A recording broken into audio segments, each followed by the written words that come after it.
बिस्मिल्लाहिर्रहमानिर्रहीम। अस्सलामु अलैकुम वरहमतुल्लाहि वबरकातुहू। अल्लाहुम्मा इन्नी अस्अलुका इल्मन नाफ़िअन व अमलन मुतक़ब्बलन व रिज़्क़न तय्यिबा। Welcome to Storyland and very warm welcome to all of my new subscribers. If you are watching my video first time तो मेरी नई वीडियोस का नोटिफिकेशन आपको बेल बटन क्लिक करने से मिलेगा, लेकिन मेरी पुरानी वीडियोस को देखने के लिए मेरे चैनल को विजिट करें. Do support, like and share my videos and subscribe. Thank you. Let's start our today's video. Today we are going to read the poem My Cat from the book Oxford Modern English Class 1. First of all, we are going to read the words to know. First word is catch. To take and hold something that is moving. Catch का मतलब है किसी चीज़ को लेना या पकड़ना जो कि हरकत कर रही हो. Fur, the soft thick hair that covers the body of animals. फर का मतलब है नरम और घने बाल जिन्होंने जानवरों के जिस्म को छुपाया या ढका हुआ होता है. Hunts, chases other animals for food. Hunt का मतलब है दूसरे जानवरों का पीछा करना उनको खुराक बनाने के लिए.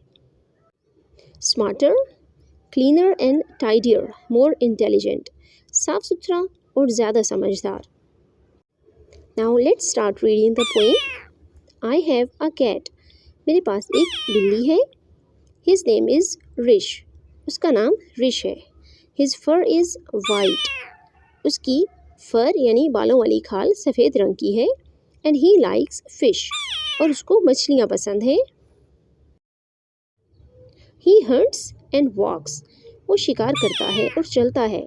About my house. मेरे घर के आसपास. He is always out. वो हमेशा बाहर रहता है. To catch a mouse.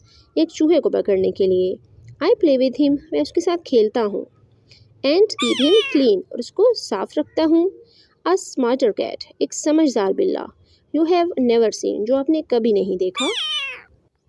This is the end of this lecture. और इंशाल्लाह अपनी नेक्स्ट वीडियो में हम माई कैट पोएम की एक्सरसाइज को सॉल्व करेंगे. Thank you for watching my video, and if you want to learn more, please like and share my videos and subscribe, and don't forget to hit the bell icon to get the latest updates. Subhanakallahumma wa bihamdika nashhadu an la ilaha illa anta nastaghfiruka wa natubu ilayk. Assalamu alaikum wa rahmatullahi wa barakatuhu.